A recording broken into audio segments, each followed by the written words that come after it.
አይዟችሁ የሚፈለገውን ጠይቁን መንገዱን አሳዩን ይህንን አረመኔ ሻዕቢያ ድርጊት አጥፊዎቹን በመቅጣት እንበቀለዋለን እንደነሱ አትበዱ ሌላ ነገር አታስቡ አጥፊዎቹን የምትቀጡበትን መንገድ ብቻ አስቡ ነው ያለን ይህ ለራሱ ጸንቶ ጽናት የሰጠን ህዝብ ይህ የጀግንነቱና የጥንካሬው መጠን ወደር የሌለው ህዝብ ከፍተኛ ክብርና ሞገስ ይገባዋል Military doctrine, strategic endurance, and the persistence of conflict. The long trajectory of Tzadkan Gebretensai abstract. This article examines the military doctrine, strategic narratives, and post-war discourse associated with Tzadkan Gebretensai from the liberation struggle period through the Eritrea and Ethiopia War and into the post-war era. It argues that while Tzadkan did not rely on mass mobilization rhetoric, his strategic framing emphasized endurance, pressure, and revisionist assumptions that treated war as a tool for reshaping political outcomes. By focusing on documented actions, public statements, and historical outcomes, the article shows how military thinking can sustain conflict beyond the battlefield and obstruct reconciliation long after formal peace agreements are signed. 1. Introduction. Wars are shaped not only by political rhetoric but also by military doctrine. While politicians mobilize societies through words, military leaders influence how conflicts are fought, prolonged, and remembered. In the Horn of Africa, the Eritrea and Ethiopia War illustrates how strategic thinking can extend hostility beyond active combat, even after peace agreements are formally concluded. Tzadkan Gebretensai's role offers an important case study of how military endurance, strategic pressure, and post-war silence can contribute to the persistence of unresolved conflict. This article does not assess personal motives. Instead, it analyzes doctrine, timing, and narrative continuity. 2. Early ideology and asymmetrical struggle. During the early years of armed struggle, Tigrayan movements articulated ambitious political visions that sought regional autonomy and long-term strategic repositioning. These visions, articulated in early ideological texts and debates, proved largely unrealizable under the conditions of the time. In contrast, Eritrean movements had already developed a more consolidated military structure and international profile. This asymmetry shaped perceptions of capability and status. Although cooperation between EPLF and TPLF forces occurred, it was not based on equality of power. These early imbalances did not produce immediate conflict, but contributed to later recalibration once political power shifted. 3. Power. After 1991 and the transformation of strategy, following the collapse of the Derg regime in 1991, Tzadkan emerged as a senior military figure within a newly empowered Ethiopian state. This transformation from insurgent struggle to state authority reshaped strategic thinking. Questions of sovereignty, borders, and regional influence replaced survival-oriented guerrilla logic. Within this new context, Eritrea came to be framed less as a former ally and more as a strategic constraint. Military doctrine increasingly emphasized preparedness, leverage, and endurance rather than reconciliation or final settlement.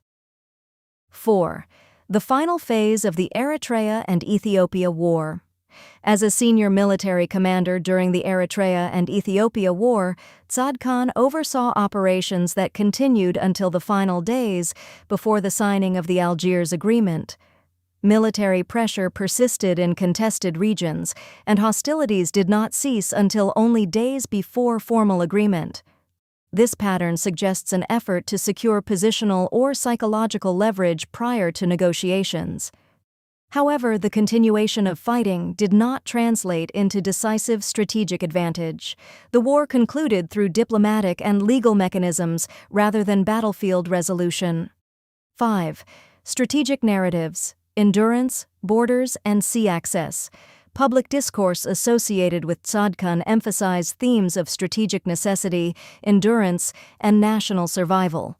Statements and commentary highlighted the importance of access to the sea and suggested that borders should not be treated as permanently fixed constraints. Such narratives reflect revisionist strategic thinking, in which agreements are seen as temporary arrangements rather than final settlements. While not constituting formal policy, this discourse shaped expectations and maintained the plausibility of future confrontation. 6. The human cost and the limits of military pressure. The continuation of military engagement until the war's final days imposed severe costs on soldiers and societies. Many combatants were never compensated for the sacrifices they were led to believe would secure strategic gains. When those gains failed to materialize, the human cost stood in stark contrast to the limited political outcomes. This disconnect reveals the limits of military pressure when it is not aligned with achievable political objectives. Endurance alone does not guarantee strategic success, and prolonged conflict often deepens grievances rather than resolving them. 7. Post-war silence and unresolved memory. Following the war, senior military figures offered limited public reflection on responsibility, cost, or miscalculation. This silence played a significant role in sustaining unresolved narratives. Without explicit acknowledgement of loss or error, grievances remained unprocessed and hostility lingered beneath formal peace. In this sense, the absence of discourse became itself a form of discourse, one that deferred accountability and allowed strategic assumptions to persist unchallenged. 8. Discussion. Doctrine as a carrier of conflict. This case illustrates how military doctrine can carry conflict forward even after weapons fall silent. Endurance becomes a virtue independent of outcome. Pressure substitutes for political resolution. Silence replaces accountability. When doctrine prioritizes leverage over reconciliation, peace remains fragile and conditional. 9. Conclusion.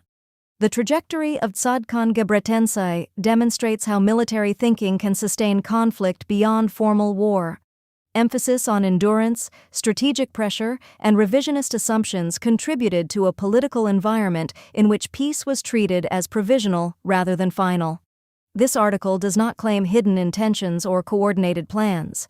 It shows instead how doctrine, narrative, and silence interact to prolong hostility across time. The lesson is not about individual blame, but about the enduring power of unexamined military frameworks to shape post-war realities.